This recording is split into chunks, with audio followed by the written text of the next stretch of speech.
संभावना यही है कि जल्दी ही उनको कमांड सेंटर अलॉट किया जाएगा।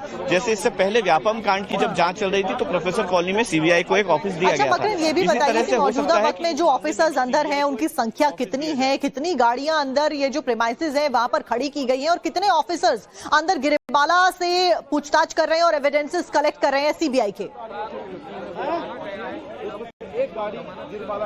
देखिए, लगभग 5 लोगों की ये टीम है। उसके अलावा जो कर्मचारी हैं, जो टेक्नीशियंस हैं, वो अलग हैं। इस घर की 3D मैपिंग के लिए और अलग अलग फॉरेंसिक जांचों के लिए कुछ कर्मचारी भी इस टीम में आए हुए हैं। जो मुख्य टीम है वो 5 लोगों की है, जिसमें जो लगातार पूछताछ अभी फिलहाल कर रही है। ये तस्वीरें हम आपको दिखा रहे हैं। गिरिबाला सिंह को किसी भी समय ले जाया जा सकता है, ये जानकारी है। और ये जो सीबीआई की टीम है ये अलग अलग स्तर पर काम कर रही है। जैसे एक टीम जो है वो फॉरेंसिक एक्सपर्ट्स के साथ काम कर रही है, जिन्होंने इस घटना का रिक्रिएशन किया है। आज भी रिक्रिएशन करने के लिए कुछ अधिकारी जो है वो उस जगह पर गए थे जहां पर ये घटना स्थल है। इस घटना स्थल को रिक्रिएट करके पूरी जानकारी जुटाई जा रही है कि किस तरह से उस दिन ये घटनाक्रम हुआ होगा। एक जो वॉक थ्रू किया गया है, वॉक थ्रू इस तरह से किया गया हुआ, टनल का वॉक थ्रू किया गया है। वो टनल थ्रू एक ऐसी टेक्निक है जिसके माध्यम से ये जानने की कोशिश की जा रही है कि कैसे ये पूरा घटनाक्रम हुआ होगा। मान लीजिए जब सीसीटीवी में त्विषा अंदर जाते हुए नजर आ रही है और थोड़ी देर के बाद दूसरे सीसीटीवी में वो ऊपर चढ़ते हुए नजर आ रही है, तो ये जो टेक्निक है उस बीच के गैप को भरने का काम करेगी और त्विषा कितने समय में किस जगह पर कितनी देर में पहुंच सकती है, इसका एक आइडिया पुलिस को मिल जाएगा, सीबीआई को मिल जाएगा। तो ये सारी जो जानकारियां हैं वो अलग अलग गैजेट्स के माध्यम से सीबीआई जुटा रही है और इन जानकारियों को जुटाने के बाद ही सीबीआई किसी निष्कर्ष पर पहुंचेगी। पोस्टमार्टम रिपोर्ट का भी इंतजार है। पोस्टमार्टम रिपोर्ट भी जो दूसरा पोस्टमार्टम हुआ है वो रिपोर्ट भी जल्दी ही आ जाएगी। संभवतः अगले 24 से 48 घंटे में ये पोस्टमार्टम रिपोर्ट भी आ सकती है और इस पोस्टमार्टम रिपोर्ट से और स्पष्ट हो पाएगा कि आखिर जो चोट लगी थी या जो परिवार के जो क्वेरीज थी, परिवार के जो संशय थे, उनको दूर करने का प्रयास पोस्टमार्टम रिपोर्ट करेगी। हालांकि पहली पोस्टमार्टम रिपोर्ट में फांसी लगने से मौत की वजह जो है वो फांसी लगना बताया गया है। आत्महत्या है या फिर किसी वजह से प्रोवोक किया गया था आत्महत्या के लिए, ये जांच बताइए कि फिलहाल जो टीम है अंदर मौजूद है, कई सारे एविडेंसेस कलेक्ट किए जा रहे हैं। वहीं मृतका त्विषा के परिवार के जो बयान सामने आए उसमें ये आरोप लगाए गए थे कि व्हाट्सएप चैट और अन्य रिकॉर्ड में सास और पति पर मानसिक प्रताड़ना, दहेज मांगने और गर्भपात का दबाव बनाने के भी आरोप शामिल रहे जो परिवार के द्वारा लगाए जा रहे थे। ऐसे में जो डिजिटल डिवाइसेस हैं क्या वो भी सब कलेक्ट कर लिए गए?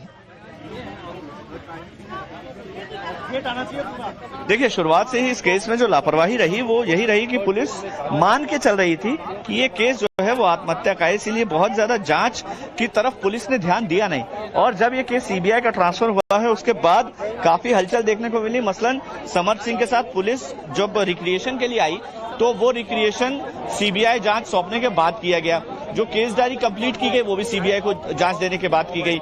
शुरुआत में जो पोस्टमार्टम हुआ था उसमें भी वो बेल्ट नहीं प्रोवाइड कराया गया और दोबारा जब पोस्टमार्टम हुआ उसमें भी जो बेल्ट था जिससे फांसी लगाई गई वो प्रोवाइड नहीं कराया गया। तो पुलिस ने बहुत जगह जगह पर लापरवाही की है और यही वजह है कि ये केस जो है वो सीबीआई जो है वो बिल्कुल स्क्रैप से शुरू कर रही है, यानी बिल्कुल बुनियादी जांच से शुरुआत की जा रही है। फॉरेंसिक एविडेंसेस खुद उनके द्वारा लिए गए हैं। फॉरेंसिक एविडेंसेस के साथ साथ जो तमाम साक्ष्य हैं वो उनके द्वारा जुटाए गए हैं।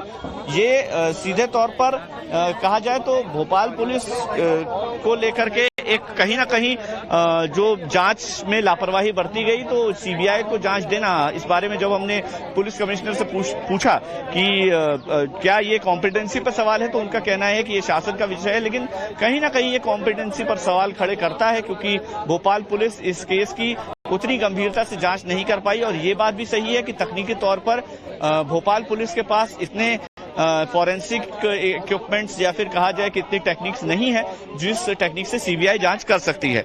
यहाँ पर सवाल ये भी उठता है कि जो घटनाक्रम हुआ और उसके बाद जिस तरह से नंबर्स पर फोन किए गए उसने भी एक शक पैदा किया। लगभग 46 फोन नंबर थे जिसमें कई रसूखदार जज, कई टेक्नीशियंस और ब्यूटी पार्लर संचालिका, इन सबको फोन किए गए। तो सवाल यह है कि गिरिबाला सिंह खुद इस तरह से जांच क्यों कर रही थी कि उन्होंने जाकर ब्यूटी पार्लर में भी सबूत जुटाए, इसके अलावा जो टेक्नीशियन था, सीसीटीवी संचालक था, उसको भी फोन लगाकर सीसीटीवी का रिकॉर्ड निकालने के लिए खुद गिरिबाला सिंह ने फोन किया। तो जो काम पुलिस को करने चाहिए थे वो गिरिबाला सिंह ने खुद और वकीलों के माध्यम से आखिर क्यों किए, ये भी एक बड़ा सवाल है। सवाल लगातार उठाए जा रहे हैं। कोर्ट में भी सवाल उठाया गया कि भाई दूसरी मंजिल से नीचे तक लाने में और ये जो पूरा घटनाक्रम हुआ इसमें 55 मिनट के करीब बर्बाद क्यों किए गए, क्योंकि हो सकता है इस बीच में किसी एम्बुलेंस को बुलाया जा सकता था। माउंट हॉस्पिटल है पास में, उससे प्राइवेट एम्बुलेंस आ सकती थी। परिवार सारे अस्पताल छोड़ के सीधे एम्स क्यों लेकर के गया? परिवार ने डॉक्टर्स के पास पहुंचने से पहले ही परिवार को कैसे बता दिया कि ट्विशा की मौत हो गई है? तो बहुत सारे सवाल अभी भी कायम हैं जिनके जवाब सीबीआई को तलाशने होंगे। और अभी इस दरवाजे के पीछे जो गाड़ी खड़ी है उसी से थोड़ी देर में गिरिबाला सिंह को ले जाया जाएगा। संभावना यही है कि अगले कुछ मिनटों में ले जाया जा सकता है और उसके बाद गिरिबाला सिंह से पूछताछ की जाएगी। समर सिंह और गिरिबाला सिंह को आमने सामने बैठाकर भी ये पूछा जाएगा कि आखिर इस घटनाक्रम में कहां कौन सी कड़ियां जो हैं वो छूटी हुई हैं, क्योंकि जिस तरह से समर सिंह का एटीट्यूड रहा है, हमने कोर्ट में भी देखा, समर सिंह ने कहीं पर भी सपोर्ट नहीं किया। जैसे पुलिसकर्मियों के साथ जब वो बातचीत कर रहा था तो वो हंस रहा था, कोर्ट पे जब वो कटघरे में खड़ा था तब भी उसके चेहरे पे शिकन नहीं थी। लास्ट रिचुअल्स जो हुए उसमें भी समर्थ का परिवार शामिल नहीं हुआ। ये सारी चीजें बताते हैं कि मकरंद ना केवल समर सिंह बल्कि समर्थ की मां यानी कि ट्विशा की सास गिरिबाला जिनके घर के बाहर आप खड़े हैं, उनकी भी बॉडी लैंग्वेज अगर देखी जाए तो जाहिर तौर पर सवाल निशान वो बॉडी लैंग्वेज खड़े करती है। क्योंकि गिरिबाला सिंह भी अभी आप देखिए कि बाहर अपने जो स्ट्रीट डॉग्स होते हैं उनको खाना खिलाती हुई नजर आ रही थी। अपनी बहू के लिए वो कह रही थी पौधों में पानी नहीं डालती है, और भी तमाम ऐसी बातें तब कही जा रही थी जब ट्विशा की मौत बिल्कुल हुई थी, यानी 12 तारीख के जस्ट जो 2 से 3 दिन का समय था, उसी दौरान गिरिबाला के द्वारा जो बयान दिए गए सोशल मीडिया पर, जो कि अभी भी लगातार वायरल है, वो भी सवाल खड़े करते हैं कि आपके घर की बहू जा चुकी है, आपका बेटा फरार है और उसके बावजूद भी आपको अपने घर के जो पौधे हैं, आपको अपने घर का जो सामान है, जो बहू की कमियां खामियां रही, उसके बारे में चर्चा करने का वक्त है।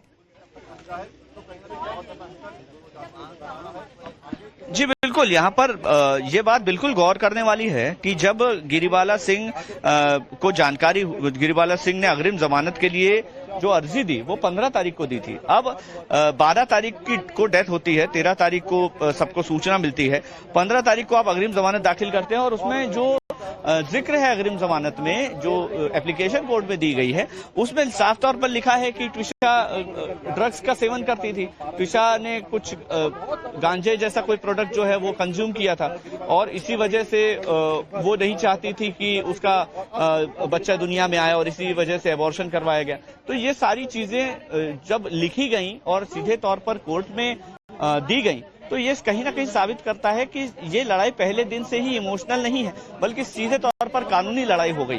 क्योंकि जिस दिन ये घटनाक्रम हुआ उसके अगले दिन से ही कानूनी प्रक्रिया में पूरा केस उलझ गया।